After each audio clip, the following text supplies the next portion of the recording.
Selamat malam pemirsa. Wacana merevisi Undang-Undang MD3 yang mengatur jatah Ketua DPR RI menuai kontroversi. Muncul isu bahwasannya posisi Ketua DPR yang selama ini menjadi jatah parpol pemenang pemilu akan digoyang agar bisa diisi oleh parpol koalisi Prabowo Gibran yang memenangkan Pilpres. Tentu saja hal ini untuk mempermulus langkah Prabowo Gibran dalam menjalankan pemerintahannya ke depan. Kalau sudah begini, lagi-lagi demokrasi menjadi terpuruk karena akan memperlemah fungsi DPR sebagai pengawas pemerintah. Inilah yang akan kami sajikan dalam editorial malam hari ini. Pertahankan Undang-Undang MD3 demi adab demokrasi. Bersama saya Fitri Megantara.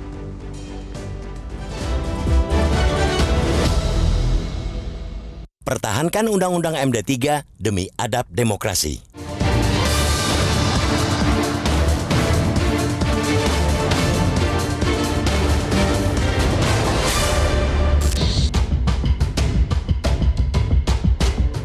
Ujian bagi keadaban demokrasi belum juga usai, meski proses pemilu 2024 hampir selesai.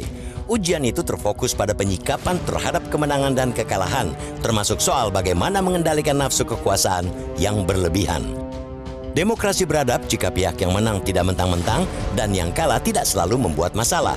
Untuk hasil pemilu presiden dan pemilu legislatif, ujian itu sedang berproses dan harus kita katakan hingga saat ini masih berada di jalurnya. Mereka yang kalah mempersoalkan kekalahan dengan cara yang benar, lewat jalur hukum di Mahkamah Konstitusi. Kita hormati gugatan mereka. Kita beri kesempatan kepada para yang mulia di MK untuk mengadilinya secara independen, penuh integritas, syarat kredibilitas. Ujian keadaban demokrasi juga terjadi menyangkut pengendali kekuasaan di gedung Dewan. Sasaran utamanya adalah posisi Ketua DPR, posisi yang memang sangat strategis, krusial, amat menentukan. Ketua DPR penting lantaran salah satu perannya adalah menentukan agenda pembahasan dan kegiatan di DPR. Ia juga menjadi pintu masuk pemerintah ke parlemen. Karena itu, wajar jika setiap partai politik menginginkan kursi Ketua DPR. Yang tidak wajar ialah jika keinginan itu diwujudkan dengan mengabaikan kepatuhan pada regulasi. Yang tidak normal ialah jika kursi DPR 1 dibarter dengan pengingkaran pada aturan. Godaan itulah yang terus muncul, terutama dari partai anggota koalisi pemenang Pilpres. Tak cukup berkuasa di eksekutif, kekuasaan di legislatif pun bila mungkin diincar juga. Tak jadi soal jika mereka yang memenangi Pilpres hendak menguasai parlemen asalkan melalui jalan demokratis yang sudah disepakati. Undang-undang tentang MPR, DPR, DPD dan DPRD atau MD3 jelas dan tegas mengatur bahwa Ketua DPR merupakan jatah partai peraih suara terbanyak di pemilu. Artinya, posisi itu hak PDIP yang kembali memenangi Pileg, bukan partai lain sekalipun mereka menang di Pilpres. Demokrasi beradab akan terwujud jika semua pihak taat pada undang-undang, patuh pada aturan, apalagi bagi mereka pembuat undang-undang. Sangat tidak elok partai politik mengingkari undang-undang kreasi mereka sendiri hanya demi memuaskan nafsu kekuasaan. Tidaklah beradab partai yang suka-suka, semaunya mengubah undang-undang semata untuk memenuhi hasrat berkuasa. Kemungkinan untuk merevisi lagi Undang-Undang MD3 seperti yang disampaikan oleh Ketua MPR yang juga petinggi Partai Golkar Bambang Susatyo baru-baru ini mengancam keadaban demokrasi. Tiada alasan untuk mengubah undang-undang itu lagi. Undang-Undang MD3 termasuk undang-undang yang paling sering direvisi. Sudah 4 kali ia dirombak hanya untuk memuaskan dahaga kekuasaan. Sudah cukup, lebih dari cukup. Banyak alasan untuk mempertahankan Undang-Undang MD3 yang sekarang. Dengan terus memberlakukannya berarti partai-partai politik penghuni Senayan menghargai undang-undang buatan sendiri sekaligus memberikan contoh bagaimana memastikan hukum. Dengan tak merevisinya lagi berarti mereka memuliakan keadaban demokrasi karena salah satu ciri keadaban demokrasi ialah penghormatan kepada pemenang. Siapapun yang berjaya di pemilu legislatif lazimnya memang berhak mengetuai DPR. Itulah aturan main yang adil.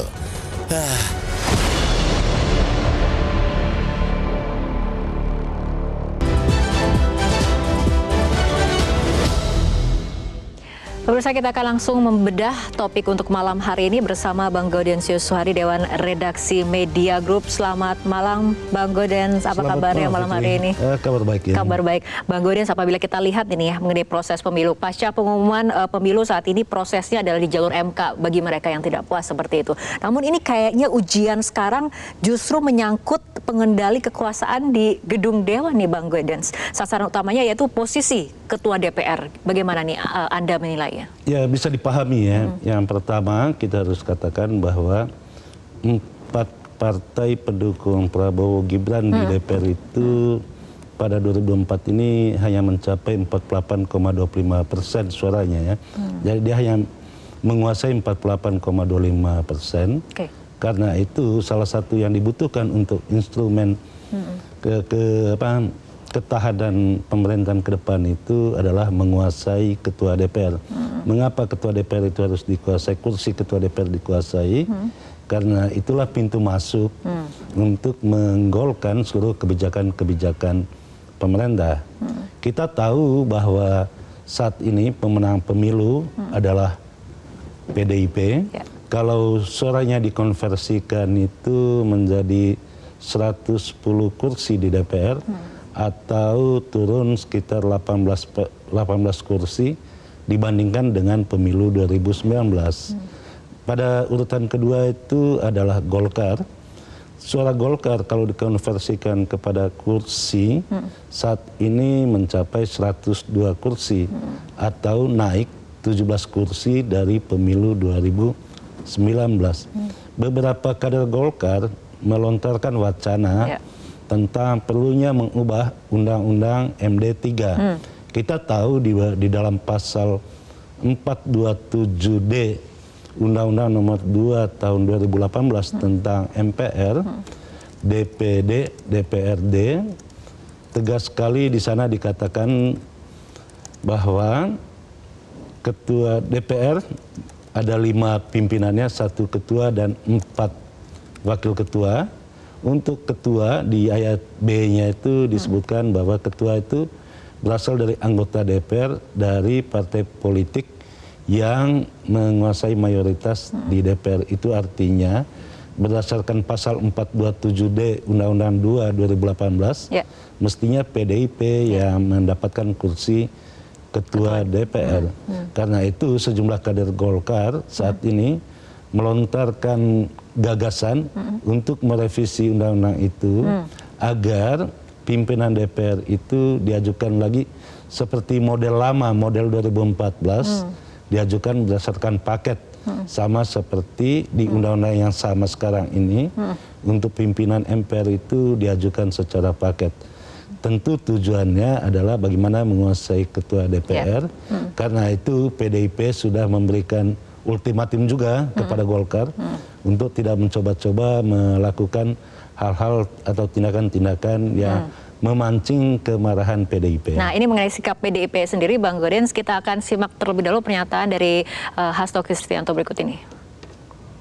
Tapi kalau undang-undang terkait hasil pemilu seperti undang-undang MD3 akan dilakukan perubahan-perubahan demi ambisi kekuasaan, maka akan ada kekuatan perlawanan dari seluruh simpatisan, anggota, dan kader PDI Perjuangan, dan itu pasti dampaknya tidak kita inginkan. Karena itulah hormati suara rakyat, jangan biarkan ya ambisi-ambisi penuh nafsu kekuasaan itu dibiarkan. Kami ada batas kesabaran untuk itu. Tapi memang Undang-Undang MD3 ini paling sering diotak-atik seperti itu ya, paling sering dirombak seperti itu ya Bang Gaudens ya? Ya, setidaknya sudah 4 kali diutak-atik. Terakhir itu dengan Undang-Undang nomor 2 tahun 2018 yang berlakunya itu mulai 2019. Di dalam Undang-Undang itu disebutkan untuk pimpinan DPR setelah pemilu 2019 itu ditentukan berdasarkan perolehan kursi terbanyak di DPR. Jadi tidak perlu lagi pakai paket. Kalau di 2014 maupun sebelum-sebelumnya, pimpinan DPR itu diajukan paket berdasarkan paket oleh fraksi-fraksi. Pada saat itu, misalnya di 2014, PDIP yang menjadi penguasa atau pemenang pemilu 2014, tetapi ketua DPR-nya itu dipimpin oleh Golkar karena berdasarkan paket. Berdasarkan pengalaman itu, di 2018 diubah undang-undangnya dengan ketentuan di pasal 427D huruf B itu bahwa ketua DPR itu adalah anggota DPR dari partai yang memperoleh kursi terbanyak di DPR. Kursi terbanyak diprediksikan pada 2024 ini akan dikuasai oleh PDIP dengan 110 kursi. Oke, tapi tadi dikatakan oleh Pak Hasto Kristianto bahwa kemudian jika ada perubahan akan ada kekuatan perlawanan. Sementara dari Golkar sendiri melontarkan pernyataan kemungkinan untuk merevisi Undang-Undang MD3. Ini nampaknya suasana akan panas menuju ketua DPR ini atau seperti apa, Bang Godin? Ya, karena itulah di dalam editorial disebut soal adab demokrasi ya. Kalau kita mengandaikan pemilu itu seperti sepak bola, mestinya aturan mainnya itu sudah ditentukan sebelum pertandingan berlangsung. Sudah jelas kalau seperti ya, Bang pertandingan Godin, ya? sudah berlangsung, tiba-tiba aturan mainnya diubah, tentu menimbulkan kemarahan pada satu sisi.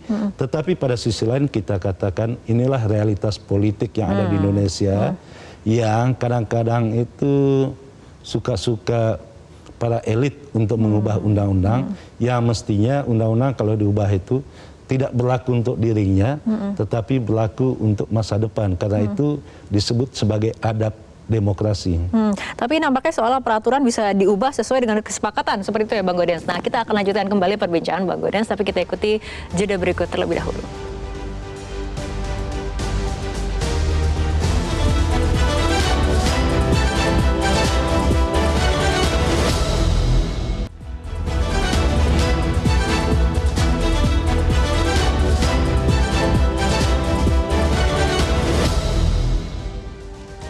Pemirsa, sebelum kita lanjutkan perbincangan, kita simak terlebih dahulu pernyataan dari pengamat politik Adi Praitno mengenai pandangannya mengenai Undang-Undang MD3 ini. Peluang revisi Undang-Undang MD3 terbuka lebar, apalagi partai pengusung Paslon 02 menang Pilpres, tentu mereka punya intensi ambil posisi ketua DPR dengan mengubah Undang-Undang MD3. Itulah politik kita, peraturan bisa diubah sesuai kesepakatan elit. Kuat-kuatan di parlemen nanti apakah Undang-Undang MD3 diubah atau tidak. Bang Godin, itulah politik kita, peraturan bisa diubah sesuai dengan kesepakatan para elit. Seharusnya idealnya tidak seperti itu kan? Ya, di dalam adab demokrasi itu tidak seperti itu. Tetapi realitas politik berbicara lain. Kita masih ingat bagaimana ketika dulu misalnya Jokowi dan JK itu pada periode pertamanya Pak Jokowi itu kan didukung sedikit partai politik ya. Karena itu terjadi deadlock di DPR untuk menentukan pimpinan, sampai pada kesadaran itu ngapain sih susah-susah menentukan ketua DPR, pemenang pemilu otomatis menjadi ketua DPR. Itu konsep yang ada di dalam Undang-Undang Nomor 2 Tahun 2018. Akan tetapi undang-undang ideal itu, yang ideal itu kadang-kadang di dalam realitasnya tidak menemukan idealnya. Mengapa tidak menemukan idealnya? Karena hasil pemilu 2024 menempatkan pendukung pasangan Prabowo Gibran itu ada 4 partai politik hanya menguasai 48,25% kursi di DPR. Itu artinya kalau melakukan perubahan dari saat ini sampai pelantikan anggota DPR baru pada 1 Oktober 2024 agak susah karena mayoritas itu bukan pendukung 02. Kalaupun dilakukan perubahan misalnya dari 1 Oktober sampai pelantikan nanti sekitar tanggal 10 Oktober gitu, 10 Oktober pelantikan pimpinan itu juga kemungkinan itu bisa cepat bisa tidak, tergantung seberapa banyak pemenang pemilu atau presiden yang terpilih nanti mampu menarik dukungan dari mayoritas partai yang menempatkan wakilnya di DPR. 48,25 itu agak susah, apalagi kalau ketua DPR-nya tidak berasal dari kubu yang sama dengan presiden terpilih nanti. Oke, artinya ini kembali pada tadi dikatakan oleh pengamat politik Adi Prayitno ya, bagaimana kemudian kuat-kuatan di parlemen, apakah kemudian MD3 ini akan diubah atau tidak seperti seperti itu undang-undangnya. Tapi kan sebetulnya apa dampaknya bagi demokrasi jika undang-undang ini kemudian tidak dipatuhi oleh mereka, para pembuat undang-undang itu sendiri? Ya tentu seperti yang di judul di editorial itu, bagaimana menjaga adab demokrasi. Adab demokrasi apa sih? Ya salah satunya itu kepatuhan kepada undang-undang yang ada. Sepanjang undang-undangnya belum diubah, tentu harus dipatuhi. Tetapi apakah undang-undang itu bisa diubah? Kalau menurut konstitusi itu kan undang-undang bisa diubah kalau ada disetujui oleh DPR dan pemerintah untuk membahasnya. Jadi tergantung kepada pemerintahan yang sekarang dan juga DPR yang sekarang. Kalau mau nanti setelah 1 Oktober dilantik anggota baru, itu berarti tergantung dari pimpinan atau anggota DPR hasil pemilu 2024. Dari sisi pragmatis, dari posisi yang ada sekarang ini, di luar Pak Prabowo dan Gibran itu mayoritas di DPR. Apakah mereka mau untuk mengubah itu? Tentu lagi-lagi kita katakan tergantung bagaimana daya tawar dari penggagas untuk mengubah Undang-Undang MD3. Dalam hal ini daya tawar yang digelontorkan oleh Golkar. Tetapi kan Golkar bukan pengusung utama Prabowo dan Gibran. Tentu yang mesti memainkan peran itu adalah Partai Gerindra, partai di mana Prabowo berasal.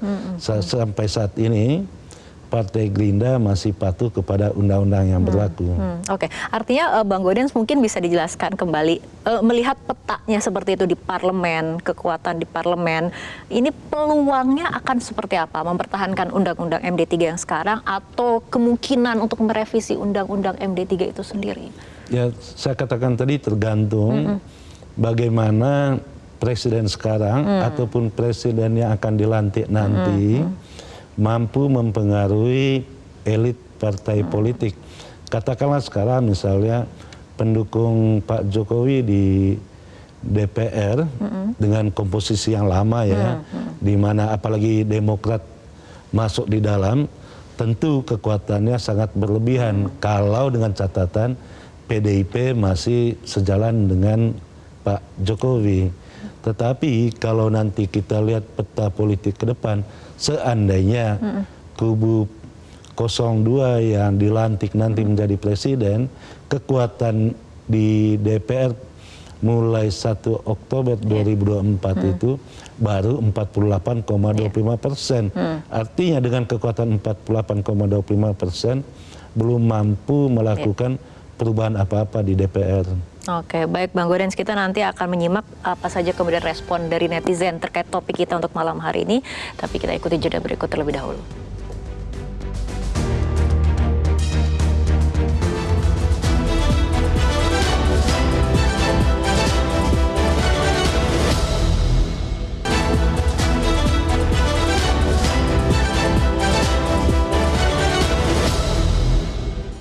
Pemirsa, kita akan langsung melihat jejak pendapat sederhana yang dilakukan oleh Metro TV di media sosial X dengan pertanyaan apakah wacana merevisi Undang-Undang MD3 terkait posisi Ketua DPR akan menguntungkan parpol tertentu. Dominasinya menjawab iya 92% dan 8% sisanya menjawab tidak. Kemudian ada juga respon dari netizen di @Janitra-Dahayu yang mengatakan sebetulnya Undang-Undang MD3 saat ini sudah ideal.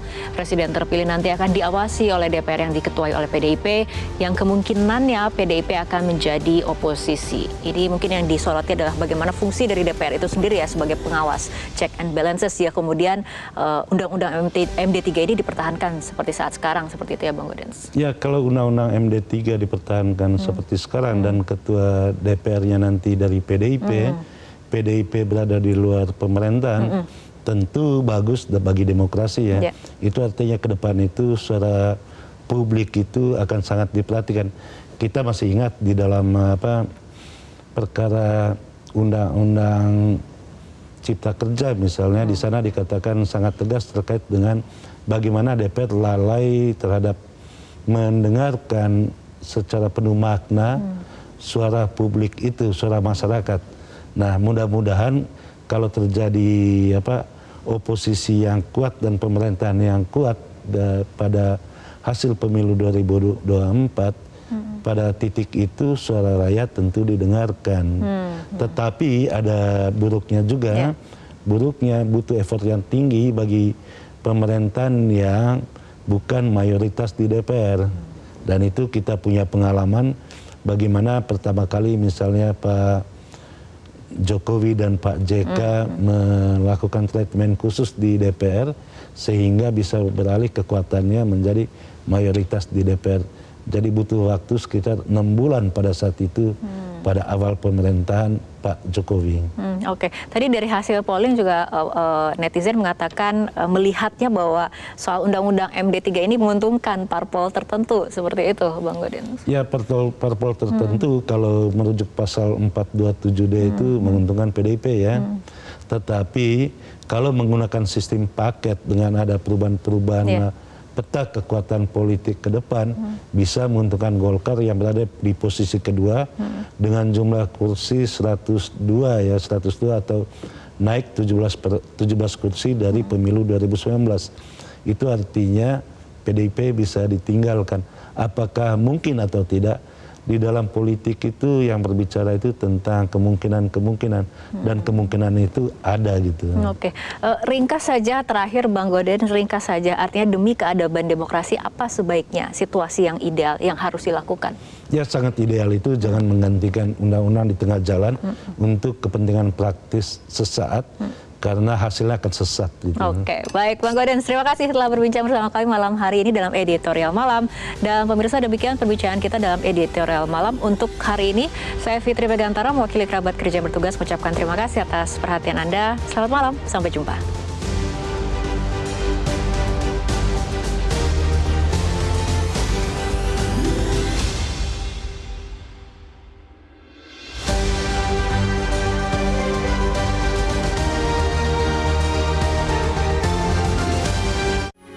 Metro TV